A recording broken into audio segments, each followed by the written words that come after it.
गोपाला हरि का प्यारा नाम है, नंद लाला हरि का प्यारा नाम है।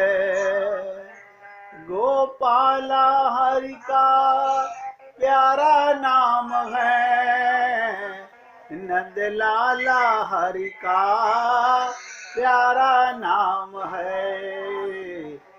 श्री राधे गोविंदा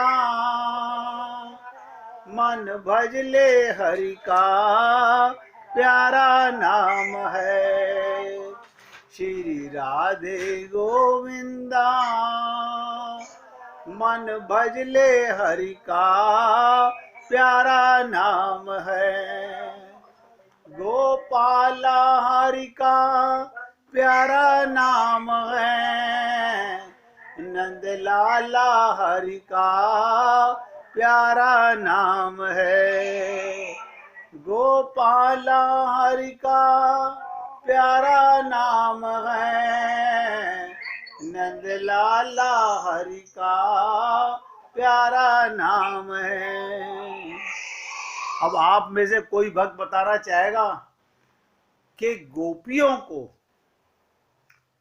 वो सूती का गृह कौन सा था, वो जच्चा घर कौन सा था जहां जाकर एक साथ दर्शन हो जाएं? आप बताइए। यशोदा मैया के घर में तो लाइन लग गई होगी,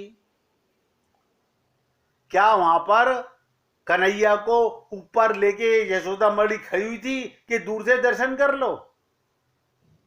नहीं, ऐसा तो नहीं होगा, बारी बारी से दर्शन हुए होंगे। लेकिन मैं क्या कह रहा हूं कि गोपियों को कोई बंधन नहीं है। आप कहोगे लीलाएं तो बहुत बार सुनी है ये, लेकिन समझ नहीं आई। गोपी माने वो जो जाग चुका है, जिसे आत्मज्ञान हो चुका है। वो कौन है कि यार की तस्वीर दिल में बसा रखी है। जैसे ही पता चला कि भगवान अवतार लेके आ गए हैं, हर गोपी अपने घर में ही अपने अंतःकरण में गई और नारायण के दर्शन करने लगी। लेकिन जो भागवत सुनते हैं उसमें क्या बताते हैं? वहां नंद उत्सव मन रहा था। अरे घर में अंतःकरण में नंद उत्सव होता है। ये बाहर का उत्सव तो सिर्फ मन बहलाने का काम है। अंदर की प्रेम की बरसात, ये प्रेम है। ये सिर्फ आपको इसलिए बताया गया है कि कैसे अनुभूति हो प्रेम की। आप बताइए, एक एग्जांपल देता हूं। सुबह 10 जने घर में सो रहे हैं। एक आदमी ने आगे कहा, अरे उठ जाओ, सूरज निकल चुका है। बस इतना कहते ही कि सूर्य उदय हो चुका है, सबके मन में प्रकाश आ गया। बाहर जाके प्रकाश नहीं, मन में प्रकाश आ गया।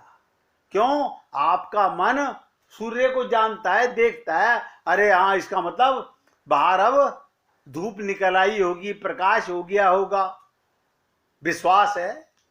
तो गोपियां कौन?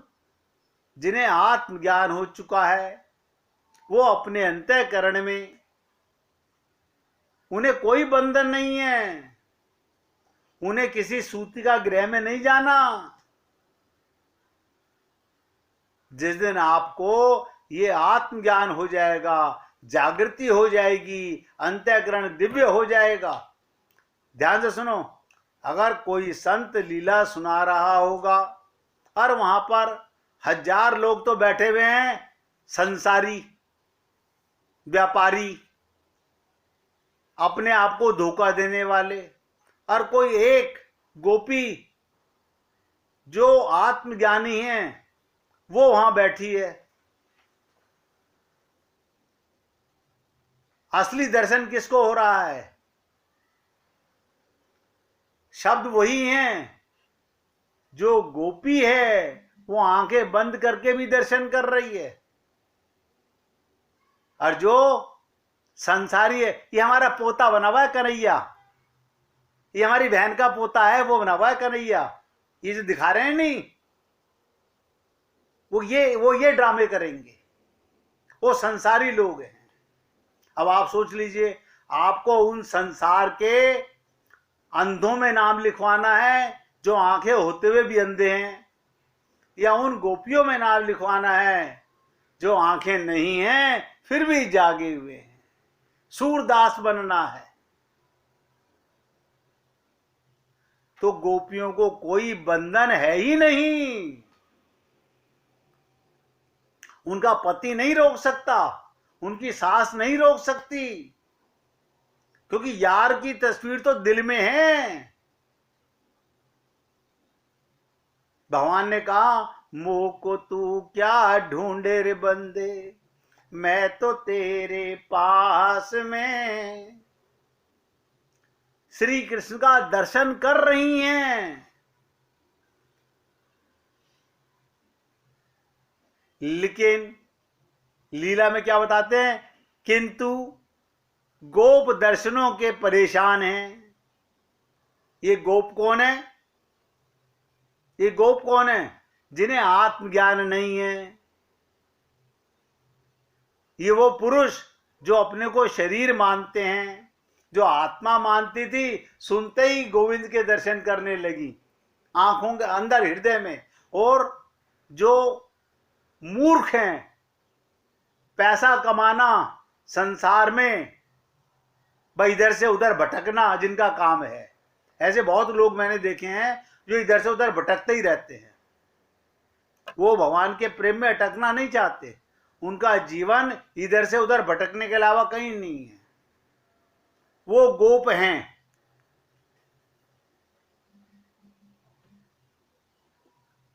उनको दर्शन नहीं हुए, बेचारे गोप दर्शनों के लिए परेशान हैं, क्योंकि सूतिका गृह में जा नहीं सकते, उन्हें आत्मज्ञान नहीं है। अंतःकरण में जा नहीं सकते, क्योंकि किसी को गुरु माना हुआ नहीं है, किसी की शरणागति की नहीं है। तो अंतःकरण में जाएगा कैसे? जिसका अंतःकरण शुद्धि नहीं है, वो अंतःकरण में जाएगा कैसे? इसलिए जो दर्शनों का अनुरागी है, दर्शन करना तो चाहता है, वो उदास बैठे हैं। जैसे आप और हम लोग पाना चाहते हैं प्रेम रस, माया रस छोड़ना नहीं चाहते। ध्यान से सुनो, कटु शब्द बोल रहा हूं। संसार की ममता मोह आसक्ति से मन हटाना नहीं चाहते, यानी संसार में व्यवहार पहले जरूरी है, भगवान का प्रेम अगले जन्म में ले लेंगे। कोई जरूरी है इसी जन्म में लेना है?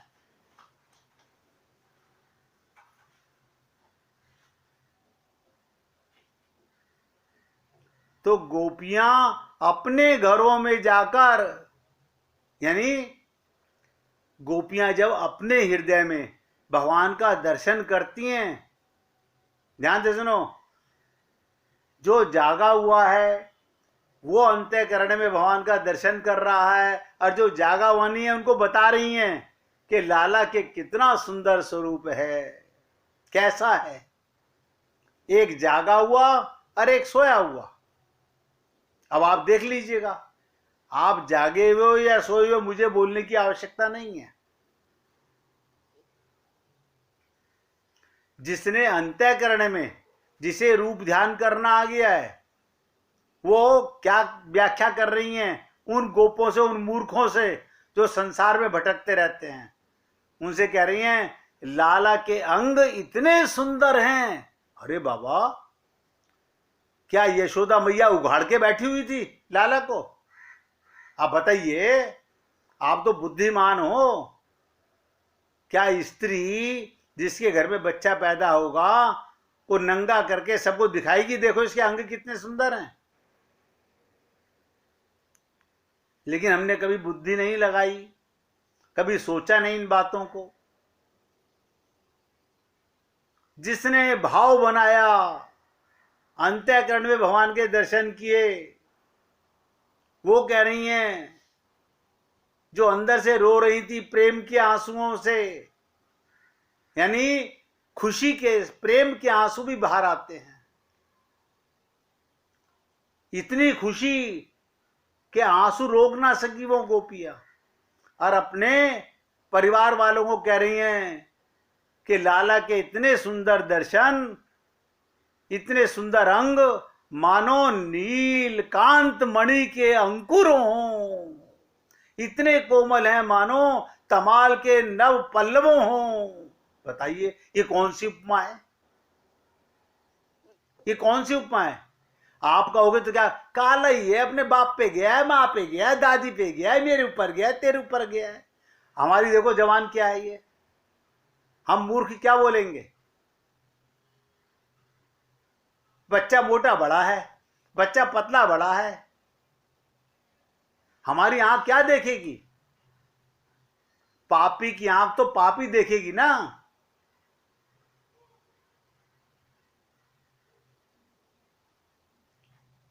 इतने चिकने हैं मानो वर्षा ऋतु में खिले नवीन कमल हों। बताइए ये कौन सी उपमा है भगवान की?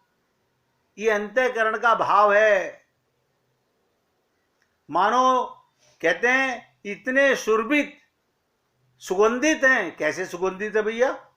लाला भी पैदा हुआ है, सुगंधित भी हो गया, मानो लक्ष्मी के माथे पर लगा कस्तूरी तिलक हो। बताइए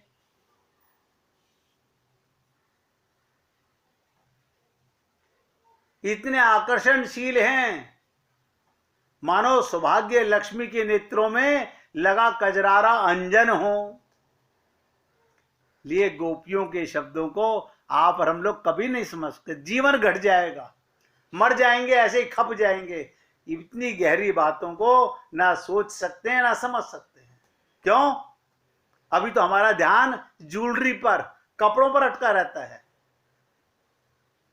अभी तो हमारे चप्पल कौन सी हैं, सैंडल कौन सी हैं, क्या रुमाल, क्या पर्स, इनमें ध्यान रहता है। भगवान का ध्यान कौन करे?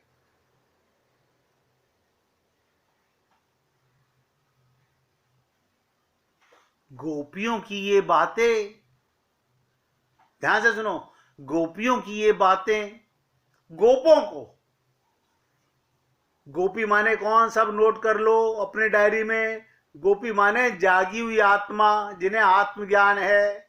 और गोप माने मूर्ख लोग, हम लोग मूर्ख गोप हैं, मिट्टी के माधो हैं जिसे कहते हैं ना, हम लोग वो हैं जिन्हें कोई अकल नहीं है। तो गोपियों की बातें, उन पुण्य आत्माओं की बातें उन्हें ऐसी लगती हैं जैसे अग्नि में घी डाल दिया हो। अब बताइए, उन्हें भड़का रही हो कि देखो हमें तो मिल गया, हमें तो हो गए दर्शन, हमारे तो अंतःकरण में प्रकाश आ गया। ऐसे अद्भुत और विलक्षण लाला शिशु के बारे में सुनकर ब्रज के सभी गोप उन्हें देखने के लिए लालायित हो उठते हैं।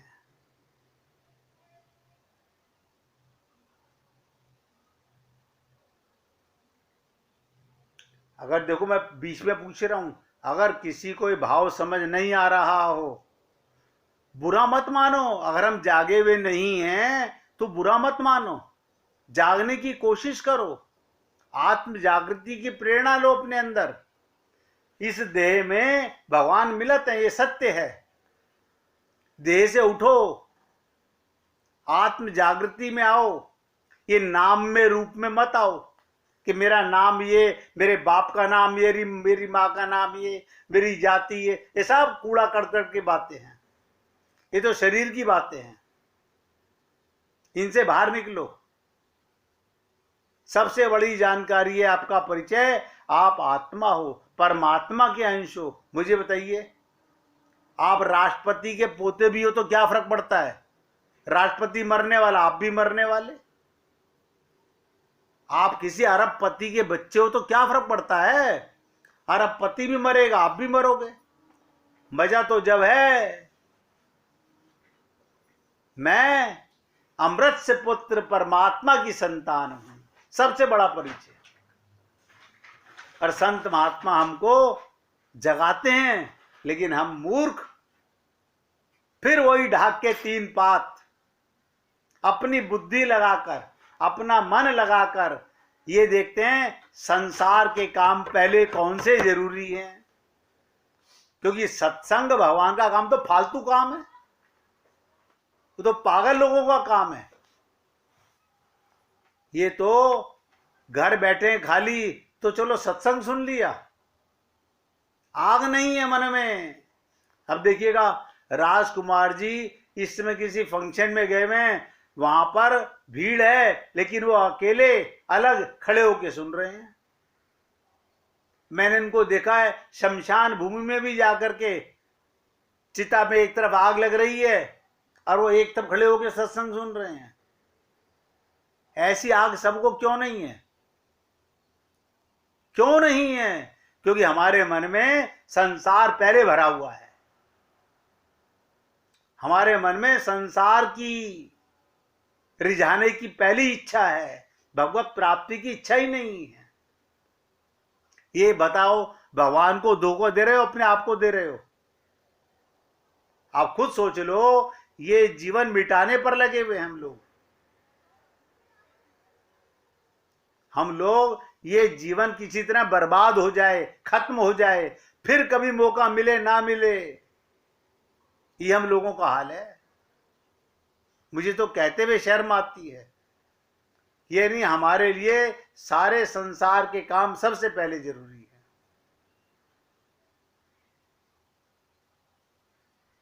अब बताइएगा, आंख वाला व्यक्ति जब बताता है आज मैं बगीचे में गया, कमल देख के आया, अंधा क्या सोचता है? पता नहीं हमारे पास आंख होती तो हम भी कमल देख के आते। अब हमारे पास तो आंख नहीं है। हम लोग जिन्हें आत्मज्ञान नहीं है वो सब अंधों के समान हैं। इससे ज्यादा क्या बोलूं मैं? शरीर में तो आ गए, सत्संग में तो आ गए, लेकिन आत्म जागृति नहीं हुई। सारा दिन शरीर शरीर शरीर, हाय हाय हाय। तो जागा हुआ व्यक्ति सोए हुए व्यक्ति को जब ये बताता है, यानी गोपियां, सब नोट करो, गोपियां माने आत्मज्ञानी अंतःकरण की शुद्ध आत्माएं, और ये बाकी गोप जो केवल शरीर में रहते हैं, अपने को आत्मा नहीं मानते। जब गोपियां जागी हुई बता रही हैं लाला के दर्शनों की, तो ऐसा लग रहा है जैसे कोई अग्नि में घी डाल रहा हो। ऐसा समझिएगा, सारी क्लास में, पूरी क्लास में सब पास हो जाएं, आप फेल हो जाओ तो कैसा लगता है? पूरी क्लास में सब पास हो जाएं और आप फेल हो जाओ तो कैसा लगता है अपने आप को? ऐसा हम लोगों का हाल है। अब क्योंकि हम लोग रहते उन लोगों के साथ में जो सारे फेल हैं, हम उन लोगों के साथ रहते हैं जो सारे फेल हैं, तो फेल वाले को क्या कहेगा? तू भी अंधा, मैं भी अंधा। इसलिए मैंने आप लोगों को एक ये एग्जाम्पल दिया है। आप और हम लोग क्या समझते हैं? बड़े भाग्यशाली गोपियां होंगी कि लाला के घर में जाकर के उनके दर्शन करके आई होंगी। अभी जो आपको बताया, क्या यशोदा मैया लाला को नंगा करके ऊपर उठा के दिखा रही थी, ले इसके अंग देखो।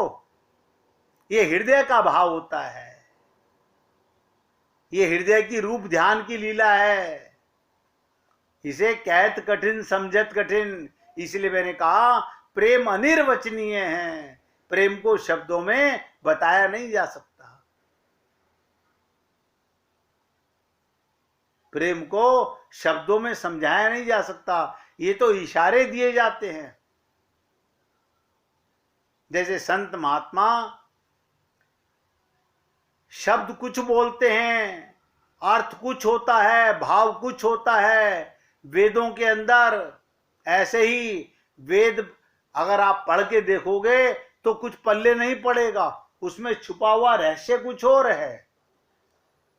अब एक संत बोल रहा है भगवान का 3 स्वरूप का भगवान होता है, एक ब्रह्म होता है, एक परमात्मा होता है, एक भगवान होता है। हम लोगों ने रट लिया भगवान के 3 स्वरूप होते हैं, एक ब्रह्म होता है, एक परमात्मा होता है, एक भगवान होता है, बस। लेकिन ब्रह्म माने क्या ये पता नहीं, परमात्मा माने क्या ये पता नहीं, भगवान माने क्या ये पता नहीं। इसी प्रकार भागवत सुनने वाले लाखों करोड़ों लोग होते हैं, गीता सुनने वाले लाखों करोड़ लोग होते हैं, लेकिन जागने वाला कोई कोई होता है। इसलिए सीतारामाचार्य जी को याद करके उस छंद को गाइए जो उन्होंने प्रेरणा दी थी, इस देह में हरि को मिलो। इस देह में हरि मिलते हैं, लेकिन हम लोग जागना चाहते ही नहीं है। गाइएगा।